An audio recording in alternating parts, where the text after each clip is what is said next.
बारिश में 5 बहुओं का नारियल से बना ससुराल। हे भगवान, पूरा घर इस टप टप से तर हो चुका है। कहाँ कहाँ से इसे रोका जाए। माँ जी, पहले तो छत से सिर्फ बूंदे टपका करती थी, लेकिन अब तो छत में बड़े बड़े सुराख हो गए हैं, जिनसे अब पहले से भी ज्यादा पानी भर जाता है। भाभी, हमें कुछ तो करना पड़ेगा। पूरा घर तालाब बन चुका है, पानी अब पैरों से भी ऊपर है। इस तरह तो घर का सारा सामान गीला हो जाएगा। लेकिन हम करेंगे क्या? आज ही मैंने किसी तरह घर की दीवारों और छत को मिट्टी से लीपा था, लेकिन देखो बारिश ने आकर सब कीच धो डाला। ऊपर से इस बारिश के चलते हम अपना ठंडे का ठेला भी नहीं लगा पा रही हैं। माधवी और उसकी 5 बहुएं घर में परेशान हो रही थी। 5 बहुएं अपने घर के बाहर शरबत का ठेला लगाती थी, जिसमें वो सादा शिकंजी, नींबू पानी, सोडा शिकंजी और नारियल पानी बेचा करती। वहीं माधवी के 2 बड़े बेटे फैक्ट्री में मजदूरी किया करते थे और 3 छोटे बेटे ठेले पर मौसमी चीजों को बेचकर घर में थोड़ा सहारा बन पाते। सब्जी ले लो, पकोड़े वाले सब्जी, आलू प्याज पालक ले लो। अरे कितनी ठंडी बारिश है, कितनी तेज हवा चल रही है। ऐसे में भला कौन ही सब्जी लेने घर से बाहर आएगा। माधव तेज बारिश में सब्जी का ठेला लिए घूम रहा था, लेकिन आज उसकी बहुत कम सब्जी बिक पाई।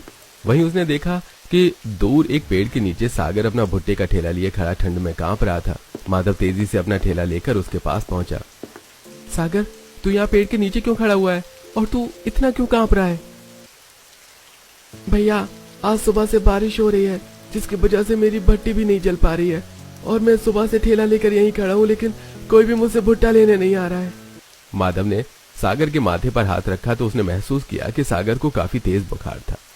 सागर, तुझे बुखार है? ऐसे में तेरा यहाँ ठंडी बारिश में खड़ा होना ठीक नहीं है, और वैसे भी मेरी भी आज कोई आमदनी नहीं हो पाई है। इतनी तेज तूफान में कोई घर से बाहर ही नहीं आएगा, इसलिए हम दोनों घर चलते हैं।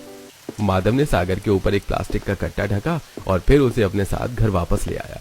सागर की ऐसी हालत देखकर दुर्गा, मुकेश और 5 बहुएं घबरा गईं। सागर, क्या हुआ तुझे? माधव, कुछ तो बता। माँ, सागर को बारिश में भीगने की वजह से काफी तेज बुखार हो गया है। आप इसे यहाँ आराम करवाइए, मैं इसके लिए दवा लेकर आता हूँ। अरे, इस पानी से भरे घर में हम अपने बेटे को कहाँ आराम करवा पाएंगे? माँ जी, आप उसकी चिंता मत कीजिए, हम कोई ना कोई जुगाड़ कर ही लेंगे। और माधव, तुम जल्दी से दवा लेकर आओ। माधव एक प्लास्टिक का कट्टा ओढ़कर बारिश में सागर के लिए दवा लेने गया। वहीं 5 बहुएं घर में पानी को रोकने के लिए जुगाड़ कर रही थीं। उन्होंने प्लास्टिक के कट्टों को छत पर ईंटों से रोककर छत से पानी रोकने का इंतजाम कर दिया, जिससे सागर के पलंग पर पानी आना बंद हो गया। लेकिन जमीन पर और खिड़कियों से अभी भी पानी आ रहा था, जिसमें बाकी सब भीग रहे थे। कुछ ही देर में माधव भी दवाई ले आया।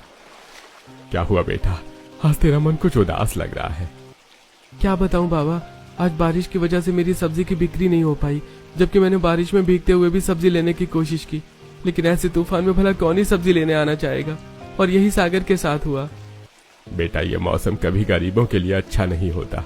हम जैसे लोगों को तो इसकी मार झेलनी ही पड़ती है। लेकिन माधव, कौशल कहाँ है? वो सुबह अंगोछों का ठेला लेकर गया था।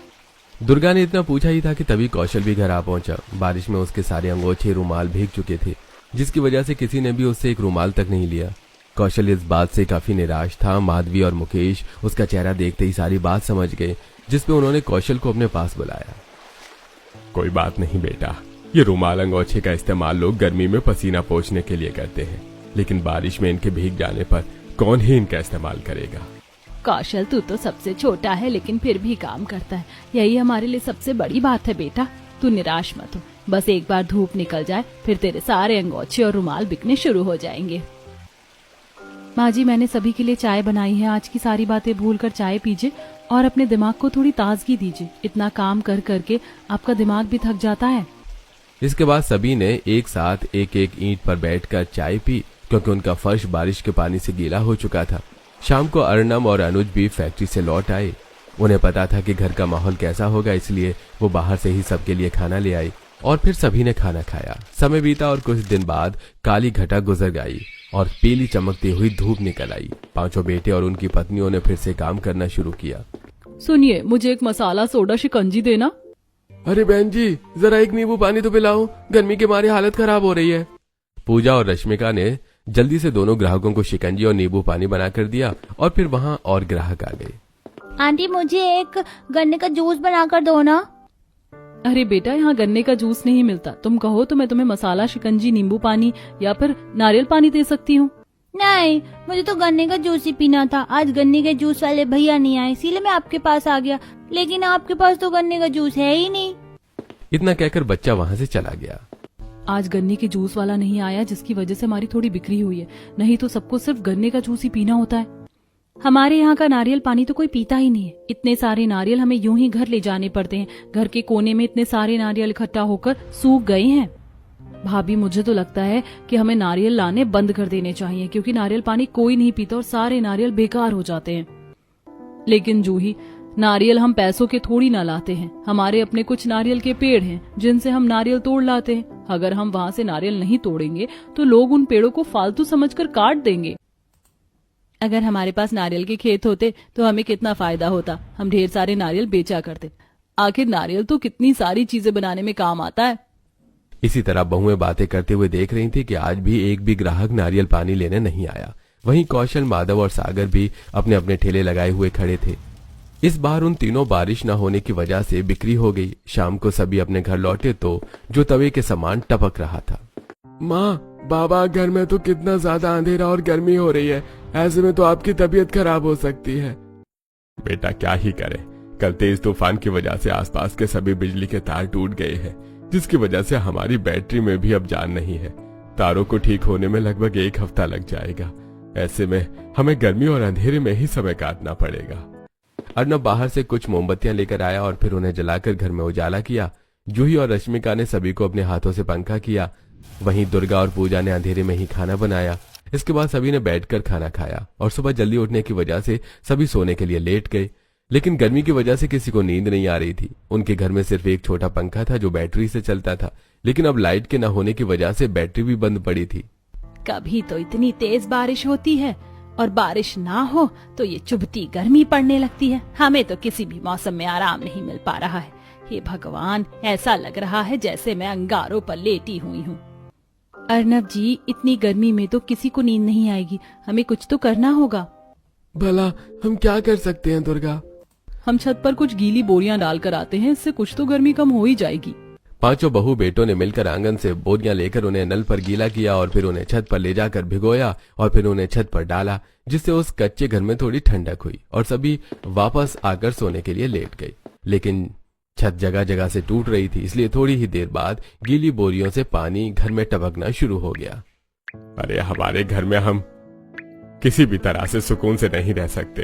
अरे, पहले गर्मी की मार और अब इन बोरियों से पानी टपक रहा है। भला कहाँ जाकर हमें सुकून मिलेगा?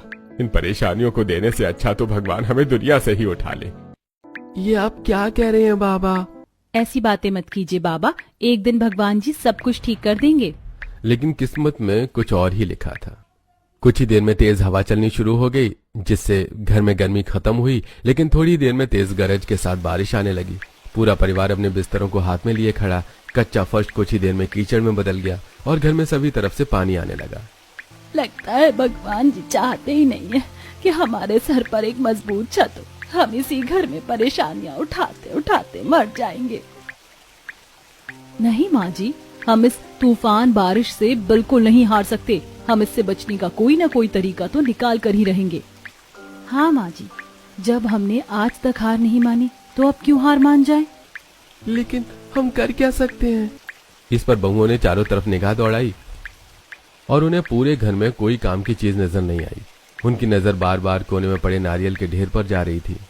भाभी, क्या हम इन नारियलों का कुछ नहीं कर सकते?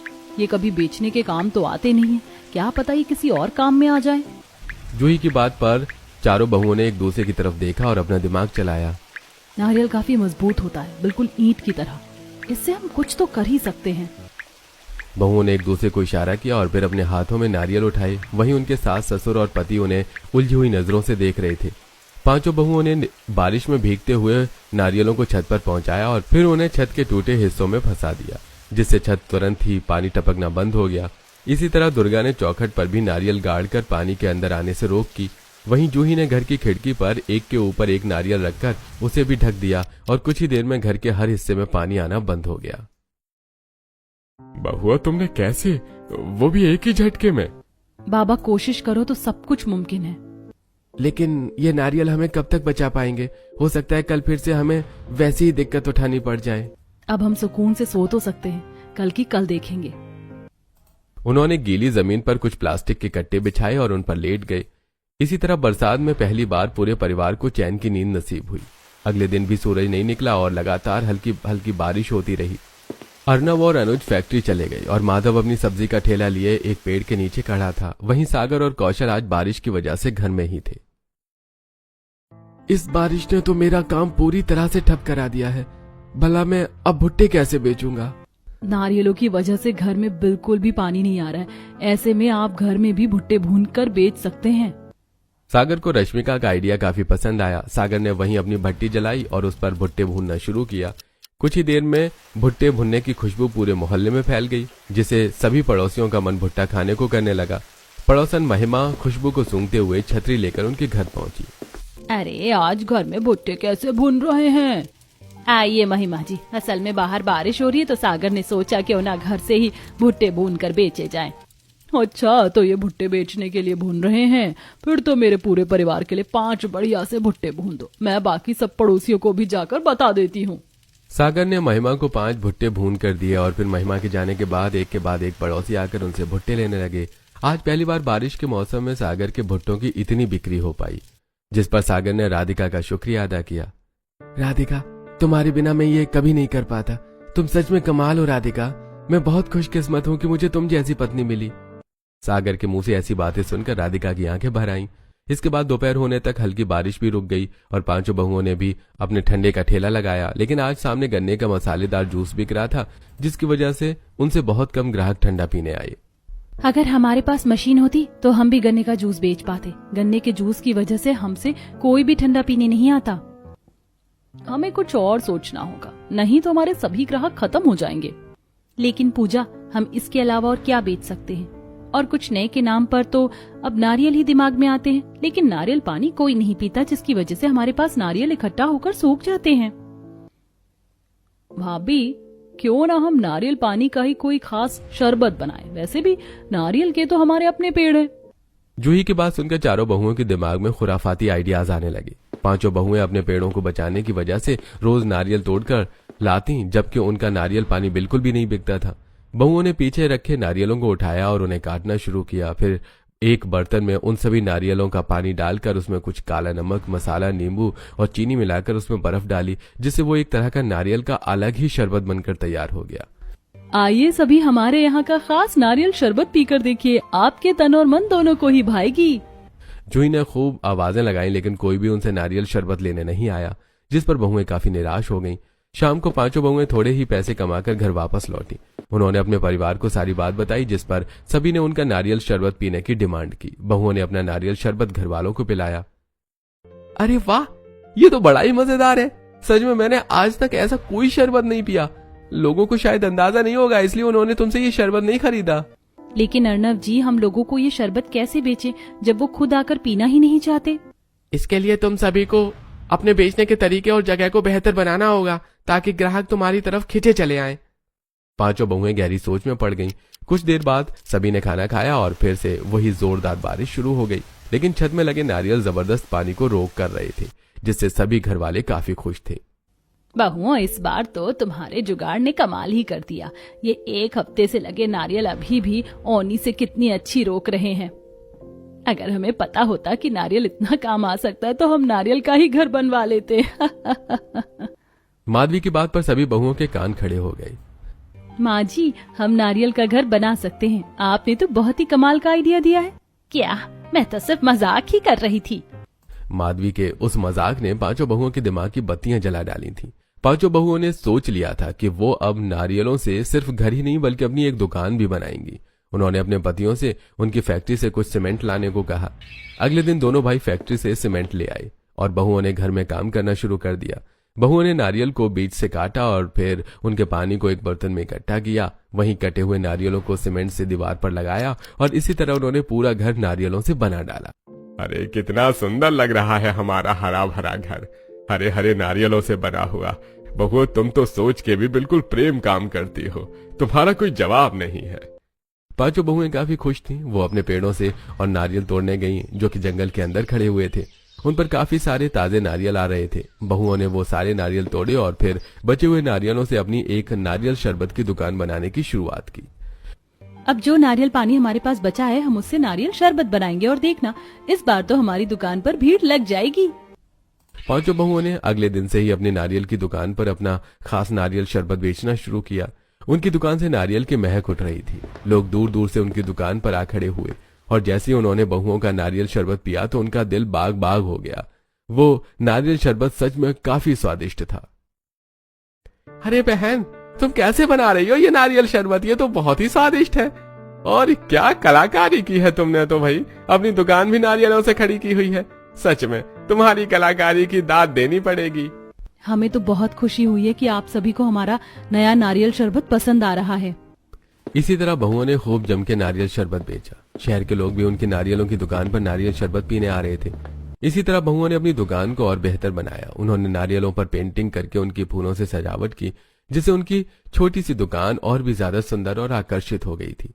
अब बहुओं का नारियल पानी धड़ल्ले से बिक रहा था, जिसकी वजह से बहुओं ने उसके और भी फ्लेवर बना डाले। बहुआ, तुम पांचों के जुगाड़ू दिमाग ने तो सब कुछ बदल कर रख दिया है। पड़ोसी भी हमारे नारियल घर में आकर समय बिताते हैं। हमारे घर से महक ही इतनी अच्छी उठती है कि कोई खुद को रोक ही नहीं पाता। माँ जी, हमारी दुकान पर भी काफी भीड़ लग जाती है कि हमें बैठने की भी फुर्सत नहीं मिलती, लेकिन हमें खुशी है कि हमारा नारियल शरबत सभी को काफी पसंद आ रहा है। माधवी और बहुएं आपस में बात ही कर रही थी कि तभी वहां महिमा पहुंची। अच्छा हुआ तुम सब मुझे मिल गई।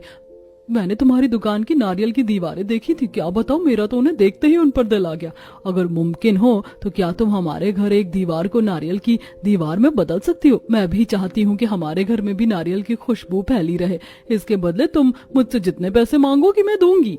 पांचों बहुओं ने एक दूसरे की तरफ देखा और समझा कि अब उन्हें एक नया काम और मिल चुका था। समय मिलने पर पांचों बहुओं ने मिलकर महिमा की नारियल की दीवार बनाई और फिर उस पर छोटे छोटे फूलों और रंगों से सजावट की, जो कि महिमा को बहुत पसंद आई और महिमा ने उन्हें इस पर अच्छे काफी पैसे भी दिए। अरे महिमा जी, इतने सारे? अरे तुमने बहुत अच्छा काम किया है। पता है, मेरे घर की बाकी दीवारें कई हजार रुपयों में बनी है, लेकिन एक भी दीवार इतनी सुंदर नहीं है जितनी कि तुमने बनाई है। इसीलिए तुम इनकी हकदार हो। पांचों बहुओं को बहुत अच्छा लगा कि महिमा को उनका काम पसंद आया और अब इसी तरह काफी ग्राहकों ने भी उनसे अपने घर की नारियल की दीवारें बनवाने को कहा। पांचों बहुएं अब नारियल शरबत बेचने के साथ साथ नारियल की दीवार बनाने का भी काम करने लगी। बहुओं के परिवार वालों को भी उन पर काफी गर्व था। धीरे धीरे उनके घर के हालात भी बदलने लगे और उन्होंने अपना एक नया घर भी बनवाना शुरू कर दिया। लेकिन जब तक उनका घर बन रहा था तब तक वो अपने नारियल घर में ही समय बिता रहे थे। अब तो बारिश कितनी अच्छी लगने लगी है। अपने घर के आंगन से बारिश की बूंदों को गिरता देखना बड़ा ही अच्छा लगता है। कितने समय बाद पहले जैसा बारिश का मजा महसूस हुआ है। तो क्यों ना माँ जी, इस बारिश में गर्मा गर्म पकौड़े हो जाएं। सिर्फ पकौड़े ही नहीं, बल्कि हम अपना खास नारियल शरबत भी बनाएंगे और पकौड़ों के साथ उसका मजा लेंगे। ठीक है बहुओं, तुम्हारे पति भी आते ही होंगे, तो तुम जल्दी से पकौड़े और शरबत तैयार कर लो। फिर हम एक साथ बैठकर बारिश में उनका मजा लेंगे। कुछ देर बाद पांचों बेटे बारिश में छतरियां लेकर घर आ गए। सभी पकौड़े और शरबत देखकर काफी खुश हुए। सावन लगातार बरस रहा था और सभी ने पकौड़े खाते, शरबत पीते और नारियल के स्वर्ग में सावन के मौसम का खूब मजा लिया।